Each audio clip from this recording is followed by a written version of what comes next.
Welcome to Game Fondue Reviews. In this video, we're going to take a look at Yspahan. Yspahan is a dice-driven game in which players are merchants competing to get the most points. Let's jump right in with the description of the rules, see a few example turns being played, then I'll be back for some closing remarks. This is Yspahan, set up for a 3-player game. To set it up, each player picks a color and takes the board in that color along with all the cubes, one of which goes on the 0 space of the score track. Then each player takes 2 gold, which they keep in front of them.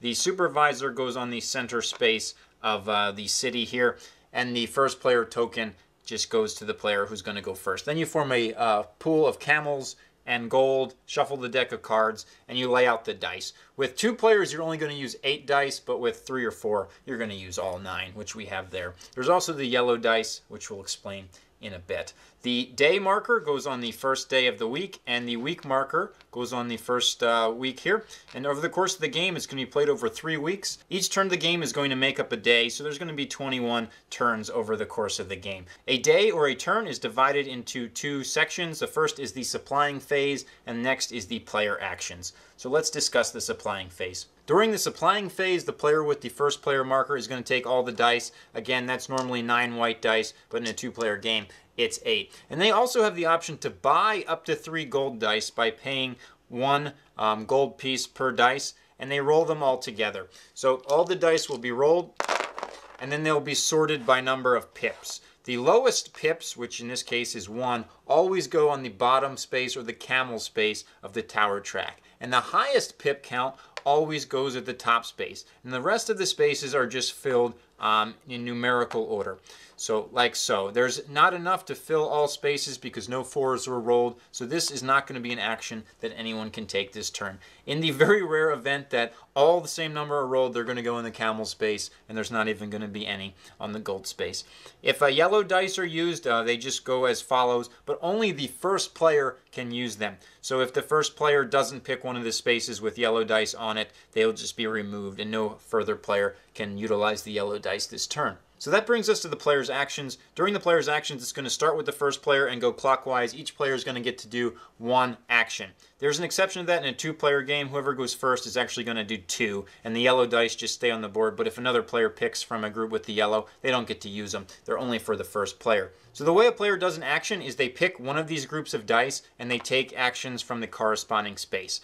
Let's start at the bottom. If they were to take these, they can choose to do camels, move the supervisor, or take a card. This one will be gold, move the supervisor, or take a card. And any of these in the middle will be place a cube, move the supervisor, or take a card. So when you take that group, you can do an action. Let's start with the camels. So what you do to camels is you take as many as there are dice. So even though there's only 3 total pips here, it doesn't matter. There's 3 dice. So you can take 3 camels and add them to your supply.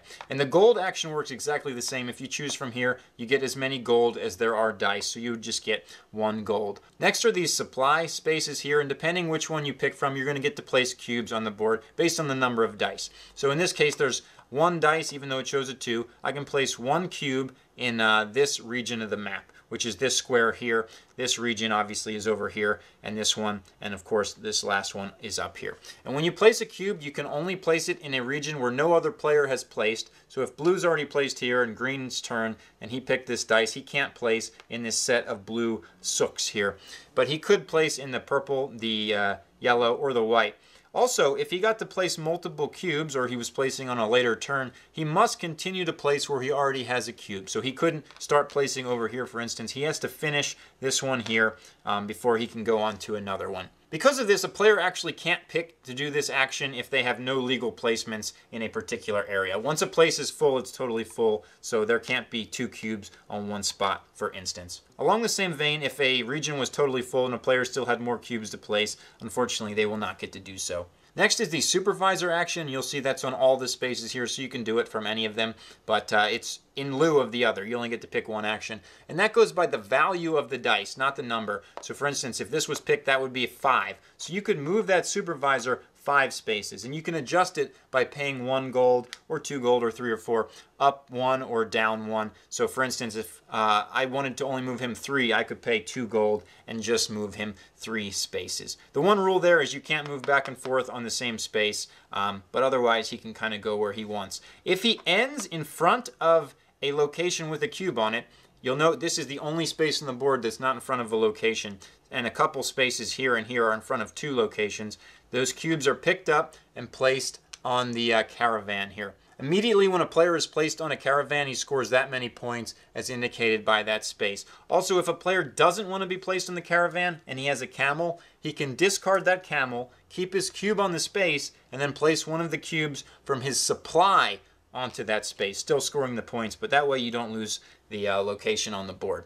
We're going to talk more about the caravan in a minute, but let's talk about the last action you can take first, and that's just simply to draw a card. Also, if all the dice happen to be one number or two numbers and there's no place where you can pick, you get to draw a card as your action. So let's talk about that caravan. When somebody's placed in the caravan, they're always placed along this road. So it'll start down here and go up this way. But depending on the number of players, there's a different number of camels in each location. In a 4-player game, you use all camels on the board. But in a 3-player game, there's actually only 3 per line. And in a 2-player game, there's only 2 per line. So one of those camels will just be skipped. But it doesn't matter because functionally, they're all exactly the same in each line. If the caravan is ever filled, meaning all the spaces that are in use in the game are totally filled, you stop for a second and do a scoring, and then it's emptied. And the way a scoring works is you count the number of cubes you have in the caravan. So let's just throw some out like so. And then you multiply it by the highest line that you're on. So if it was totally full, like it is now because it's a 3-player game, so we only use 3 camels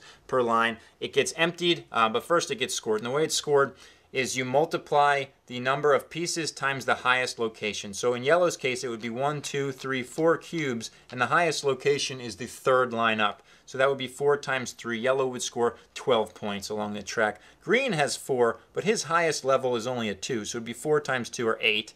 And blue only has 1, but it's at the 3rd level, so that would be 3 points. And that's exactly how the camel scoring works. We're also going to score that at a few other times in the game, but we'll explain that when we get there. The last thing to really go over is the cards. So there's 2 ways to use the cards. One is when you pick an action, you just discard that card and you take 1 additional thing. So if you do it with camels, you get to take 1 extra camel. If you do it with money, you take 1 extra money. If you do it with cubes, you get to place 1 extra cube in that region. Alternatively, during your own turn, you can just play the card, and each of them has a certain ability, and you can use that ability by playing the card. After a player takes a group of dice and takes an action, they have a chance to build. This doesn't wait till the end of the turn. It's still part of their action phase. And they can build any of the buildings they have here by paying their costs. So for example, this one costs 2 camels. This one costs 2 camels and 2 gold.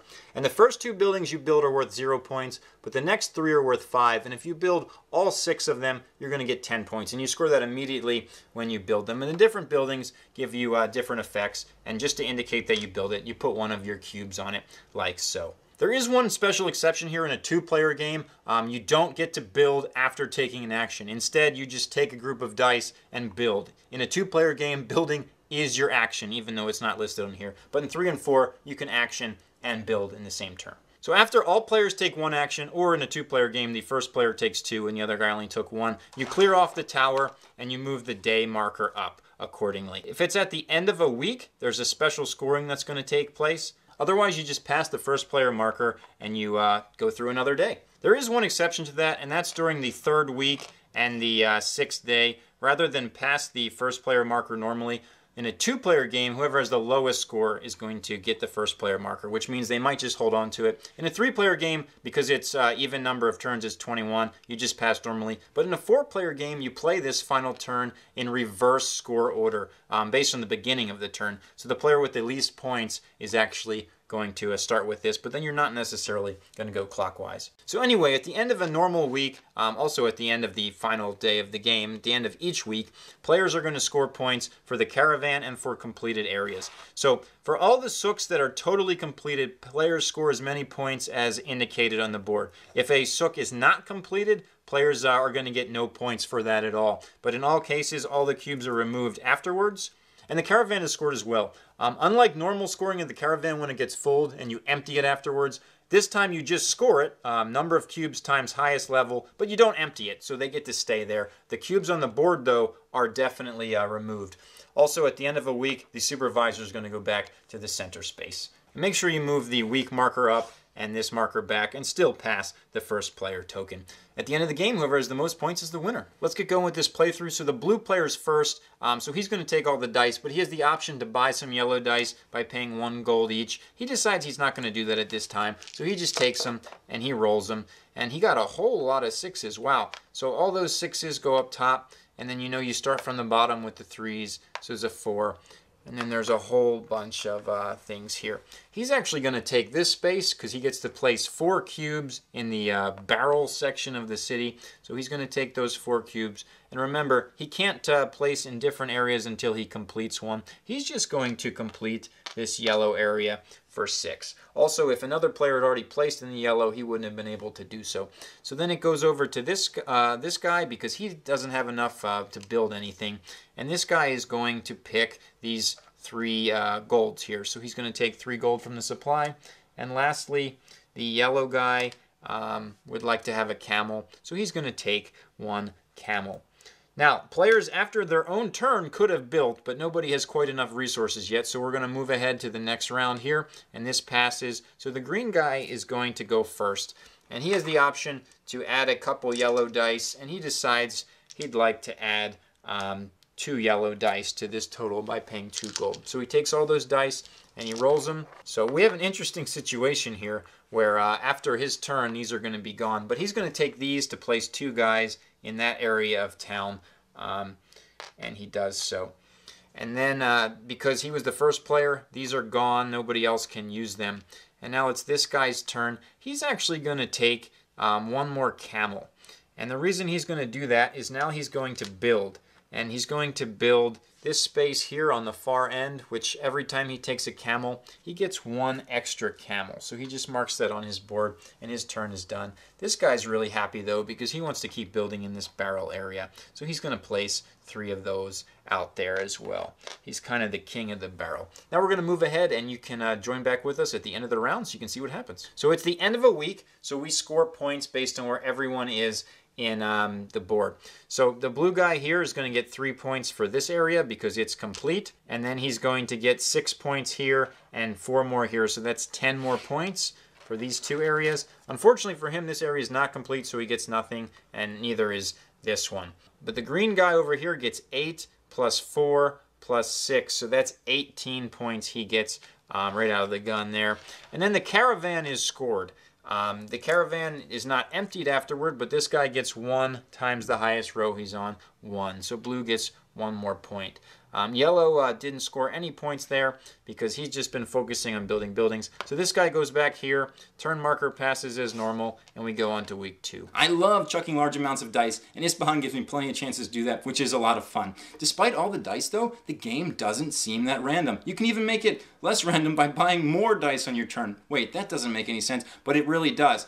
There's just such a large amount of dice in this game that the decisions tend not to be super diversified, but the individual decisions vary from turn to turn. And there's always tense decisions or tough decisions to make on a turn, like should I take the gold or camels and build the building I want, but then I won't have the ability to place my goods in the shops. So there's definitely a lot to consider. And this game obviously plays very fast. It's a fun, fast one.